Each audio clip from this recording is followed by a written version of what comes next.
तो hello engineer, जैसे आप सबको पता है कि बीटीएससी में आपकी लैब असिस्टेंट की बहुत ह्यूज नंबर ऑफ वैकेंसी आ गई है, 1000 प्लस, जहां पर civil, mechanical, electrical, computer science सब काहे में वैकेंसी। और साथ साथ में आपको भी पता है बीटीएससी जेई में भी इसके पहले वैकेंसी आ चुकी है। तो बहुत ऐसे बच्चे हैं जो ये सोच रहे हैं क्या सर एक तीर से दो निशाना हो सकता है, मतलब सिलेबस सेम हो सकता है क्या। तो देखो, इसके पहले मैं बता दूं, मैं जब बीटीएससी जेई का सिलेबस नहीं गिवन था उसके पहले मैं आपको ये सिलेबस बता चुका था। और दोबारा यहां पर बता दूं, लैब असिस्टेंट का भी सिलेबस दिया नहीं गया है, डिटेल सिलेबस। लेकिन अभी अगर आप ये सारी चीजें पढ़ लेंगे जो बीटीएससी जेई में था, तो आपके लिए यहां पर 99% चीजें एक्यूरेट हो जाएंगी। समझ गया ना। फिर और फर्दर कोई अगर नोटिफिकेशन के तहत अगर उसमें कोई भी चेंजेस होगा तो भी हम आपको बता देंगे कि सिलेबस में कुछ चेंजेस है।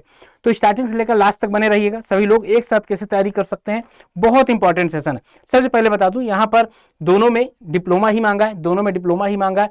100 क्वेश्चन होंगे और हिंदी और इंग्लिश दोनों में होंगे, दोनों भाषाओं में होंगे। 100 प्रश्न होंगे, 3 वर्ष का डिप्लोमा चाहिए और निगेटिव मार्क पे 1/4 काटा जाएगा। एक्चुअली जो बीटीएससी जेई में सिलेबस दिया था पूरा का पूरा सेमेस्टर ही उठाकर रख दिया था। यहां पर जैसे मैं बात करूं तो first year, second year, third year, ठीक है, तीनों सेमेस्टर के या 6 सेमेस्टर के तीनों ईयर के मैं आपको पूरा डिटेल में सोल्यूशन सिलेबस बता रहा हूं। जैसे बात किया जाए, आप जब फर्स्ट ईयर में होते हैं तो बेसिक इंजीनियरिंग मैथमेटिक्स पढ़ते हैं, इंजीनियरिंग ड्राइंग पढ़ते हैं, अप्लाइड फिजिक्स पढ़ते हैं और मैथमेटिक्स पढ़ते हैं, और मैकेनिक्स पढ़ते हैं, कंप्यूटर एप्लीकेशन पढ़ते हैं, बेसिक सिविल इंजीनियरिंग। तो यहाँ पर आपको कितना क्या करना है ये आपको बता दे रहा हूँ मैं। जैसे यहाँ पर अगर आप देखेंगे तो देखो, यहाँ पर इंजीनियरिंग ड्राइंग मैथमेटिक्स आपका हो गया, और यही आपका बीटीएससी जेई में भी था।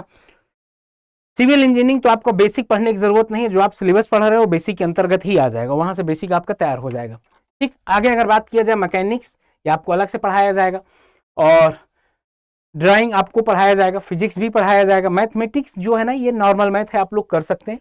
अगर नहीं हो पाएगी तो उसके बाद हम लोग करवा देंगे। अब आ जाइए आप लोग थर्ड सेमेस्टर और फोर्थ सेमेस्टर में। यहाँ पर अब आपके मेन कोर सब्जेक्ट स्टार्ट हो जाते हैं। जैसे सोम आप पढ़ते हैं, बिल्डिंग मटेरियल पढ़ते हैं, सर्वेइंग पढ़ते हैं, फ्लूइड मैकेनिक्स पढ़ते हैं, कंक्रीट टेक्नोलॉजी पढ़ते हैं, टॉस पढ़ते हैं, सर्वेइंग पढ़ते हैं, सॉइल पढ़ते हैं, ट्रांसपोर्टेशन पढ़ते हैं। 3 2 5 4 9 सब्जेक्ट आपके जो आप यहाँ पर तैयारी के दौरान पढ़ते हैं ना, वही सब्जेक्ट है।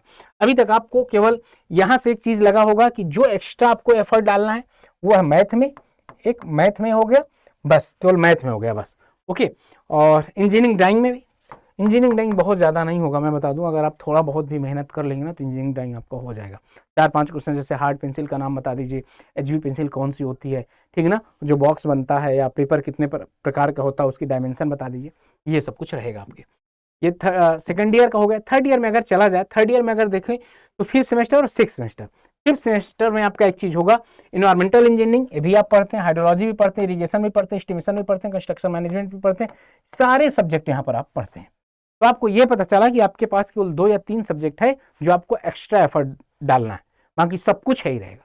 बाकी जब डिटेल सिलेबस आएगा तो हम आपको जागरूक कर देंगे।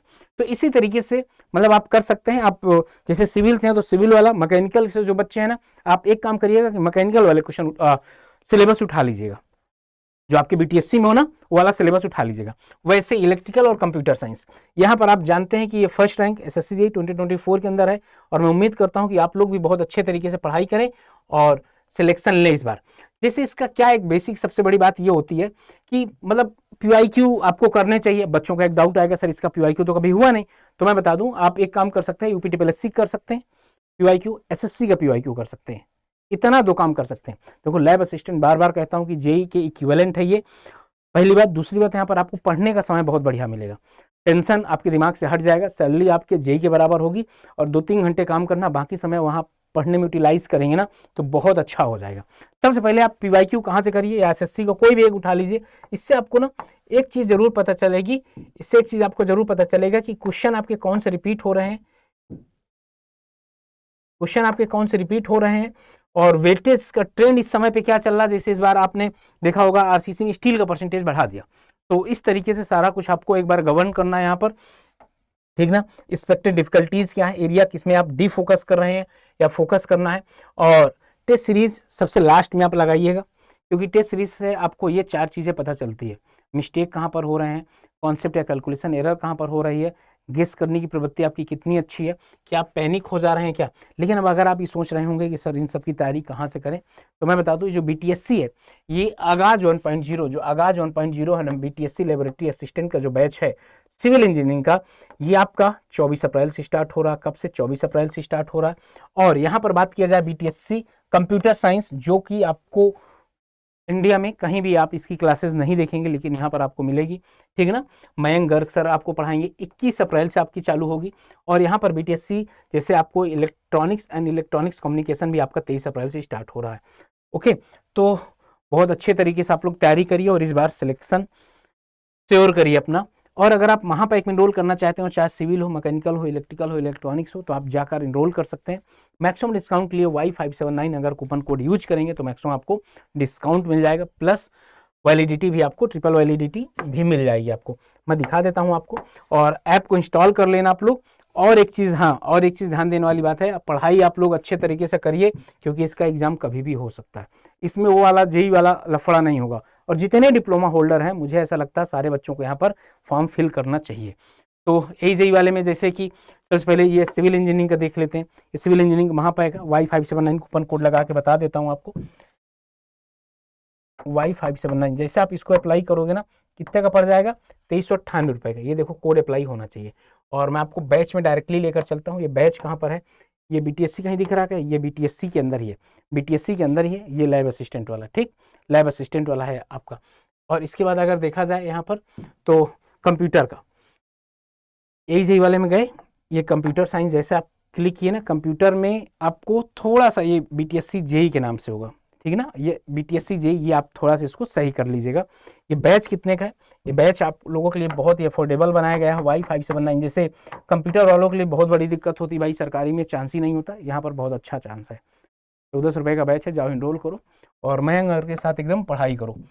और इस वैसे ही आप इलेक्ट्रॉनिक्स वगैरह भी ज्वाइन कर लीजिएगा। बाकी पढ़ाई करो यार, ये सेशन लाने का मेन मोटो ही होता है कि आप लोग जागरूक रहें, पढ़ाई करते रहें। कहीं पर कोई अगर गलती हो रही तो उसको बहुत अच्छे तरीके से रेक्टिफाई किया जाए, और इस बार सिलेक्शन आपका हो जाए, क्योंकि अभी अपॉर्चुनिटी है, पता नहीं अगले साल आए ना आए।